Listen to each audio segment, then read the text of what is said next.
Minecraft animations have a reputation for being childish. However, there's one standout among them that breaks this stereotype. Songs of War by Squaredmedia. This show is an extremely underlooked, ambitious series with an original fantasy story, great music, voice acting, and has one of my favorite fictional characters ever. This is what the Minecraft movie should have been. Though it's had quite a complicated history with cancellations and behind-the-scenes controversies, those have never deterred me from loving Songs of War. And it's now in a lack of funding state with a hopefully bright future.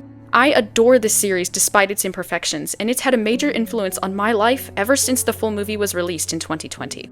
Here's why I love Songs of War, and what makes it, in my eyes, a flawed masterpiece. Songs of War takes place in a world called Ardonia, and the basic premise of the series is all about the Ardonia species and their ability to wield songs, cubical manifestations of power. The songs make for a unique magic system with some very real consequences and adverse effects that cause tragedy and bloodshed throughout the show. There are two other subplots as well, one that delves into the End and Nether realms, and another about necromancy and the undead. Season 1 begins in the aftermath of a war-torn world, and our main characters begin their stories while old threats arise to cause chaos once more.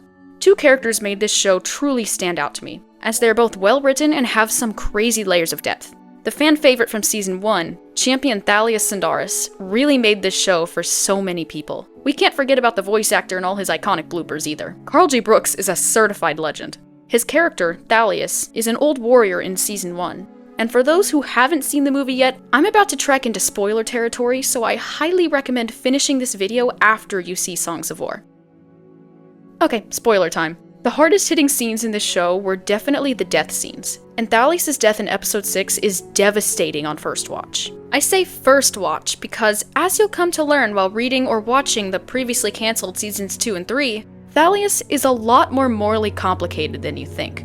The same is true of the other standout character, the main villain Ingressus Voltaris, also known as the Death Singer. He's my personal favorite, and though he hardly shows up in Season 1, his master plan is what drives most of the story. When he does return at the cliffhanger ending with a mind-bending plot twist, the real war begins, and Seasons 2 and 3 have a formidable antagonist. The audience is led to believe Ingressus is pure evil, but time proves this wrong as we slowly start seeing his sympathetic side and begin understanding why he did what he did. His story brings conflicting themes of morality, corruption, and injustice to the table. Thalas was framed as the hero, and Ingressus was framed as the villain, yet they both committed the same atrocities on each other's people. They are mirrors of each other.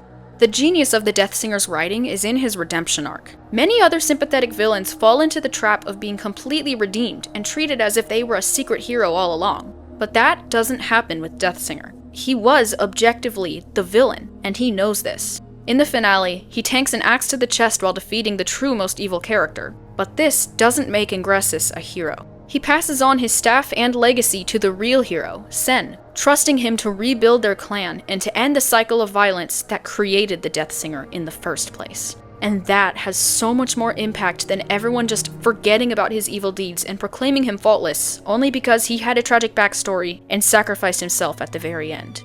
Other aspects to love about Songs of War are the music and voice acting. The original soundtrack composed by After Infinity is beautiful, and his themes perfectly match the fantasy vibe here. Some of my favorite tracks include The Prologue, Envision, Clanless, Luna, Many Times Have I Watched the Sunset, and Ancient Apostasy. The voice acting all around is also incredible, especially for a pretty low-budget Minecraft animation. Everyone loves Thalas' voice, that's a given, but my favorite vocal performance has to go to Death Singer's. Jonathan David Bullock voiced Ingressus perfectly. Every single scene with him, especially his last one, is just excellent. I could yap about Ingressus and his final scene for who knows how long, but that's what his analysis video was for. The world of Ardonia and the animation are also top-notch. I kid you not, every single block of this map is real. It is insane how much work the builders put into all of it. Just look at all this, it's crazy. All the sets are connected in this giant downloadable map, and it is amazing what they did.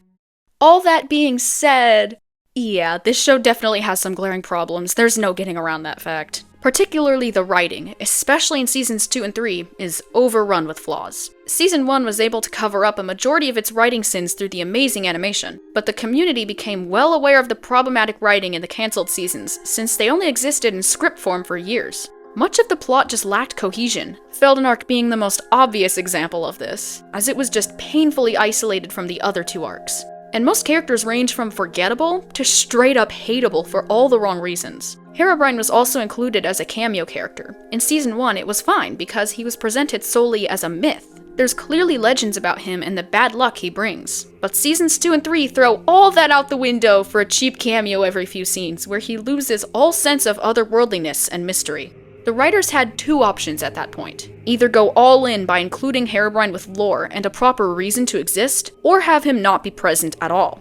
They chose neither, and his character suffered as a result by staying between these two extremes to instead create mediocrity. Like a lot of things in the later seasons, it sort of falls flat compared to what it could have been, and that's a very common theme that I hope will be fixed.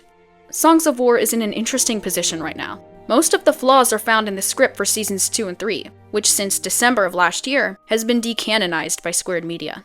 If the studio receives proper funding when the time comes, the script will be rewritten since squaredmedia is well aware of the issues fans have with it. There's a chance this show could become even greater than it already is because of these potential rewrites, if the later seasons are greenlit. Rest assured, we know many plot points and the general basis of the show would remain the same, especially the things everyone loves, like Deathsinger's story. And I know this can be done, because two other dedicated fans and I actually rewrote Seasons 2 and 3 ourselves, fixing everything I just went over while keeping the core story elements identical to the vision the original script had. Songs of War was the first full-length, voice-acted Minecraft movie on YouTube, and to me, it will always be the real Minecraft movie. It didn't need celebrity casting or a Hollywood-level budget to pull it off, and this show's biggest critics are often its biggest fans, I've noticed. We all want Songs of War to be the best it can be, and this community has stayed so strong throughout the years, it's honestly incredible. Fan animators and talented teams came together to unofficially continue the show. There's so many Songs of War editors, animators, writers, and even a few fellow video essayists. One major reason I'm still here is because of the community and how many of us stubborn die-hard fans simply refuse to give up. For now, the best thing us fans can do is keep spreading the word of the return of Songs of War, and hopefully we can collectively scrape together enough money to fund Seasons 2 and 3, and see the show live up to the massive potential it still has. This video really is just a tribute to Songs of War, and the new life it's hopefully about to have thanks to Mont and everyone else at Squared Media. I guess this will also serve as my announcement that I was actually picked up by Squared Media to be an official script editor for Songs of War moving forward. It's a huge honor to be here, and I'm extremely grateful to be in this position. Genuinely wouldn't have been possible without all of your support. It's been one heck of a ride so far, from the very first analysis video till now. And just to clarify, me being a script editor does not mean the fan rewrites are canon.